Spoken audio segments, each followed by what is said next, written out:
তিনি এই 5 তারিখের পরে মাদক এবং সন্ত্রাসের বিরুদ্ধে ব্যাপকভাবে রাজপথে নেমেছিলেন। যখন মাদক এবং সন্ত্রাস চাঁদাবাজদের বিরুদ্ধে ব্যাপকভাবে রাজপথে নিয়েছেন, সাধারণ জনগণ কিন্তু তার সাথে রাজপথে ছিল কিনা? তো এভাবে যারা রাজনীতিবিদ ভালো কাজে আসবে, জনগণ তাদের পাশে থাকবে।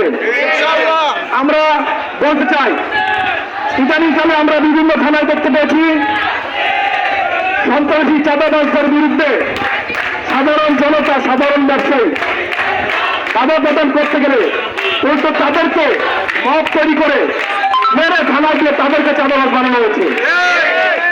তারা চাঁদাবাজ মুক্ত বাংলাদেশ চায়, তাদেরকেই লোক তৈরি করে মেরে থানা সেবত করতে চায়। তাই আমরা বলতে চাই, আমরা প্রশাসনের দৃষ্টি আকর্ষণ করতে চাই, আপনারা অনেক ধৈর্য সহকারে কাজ করতেছেন, আপনাদেরকে ধন্যবাদ জানাই। কিন্তু তারপরেও আমাদের জনগণের কিছু দাবি দেওয়া আছে। আপনাদের কাছে যাকে তাকে মেরে নিয়ে বলবেন চাঁদাবাজ, আপনারা ওটা বিশ্বাস করবেন, তা কিন্তু হবে না।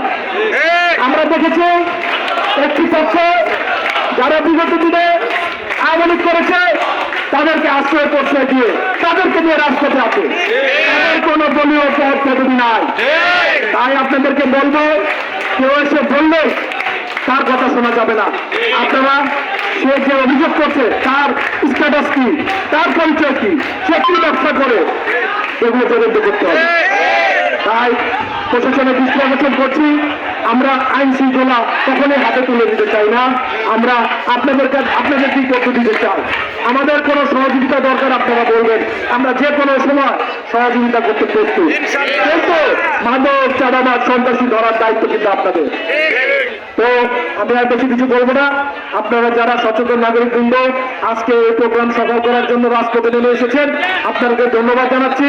এবং বিগত দিনে এভাবে ডাক দিলে আপনারা রাজপথে নেমে আসবেন, আমি তাই বলে আমার বক্তব্য শেষ করছি। সবাইকে ধন্যবাদ, ব্যবসায়ীদেরকে ধন্যবাদ, রাজনীতিবিদদের ধন্যবাদ, সামাজিক ধন্যবাদ, ধন্যবাদ।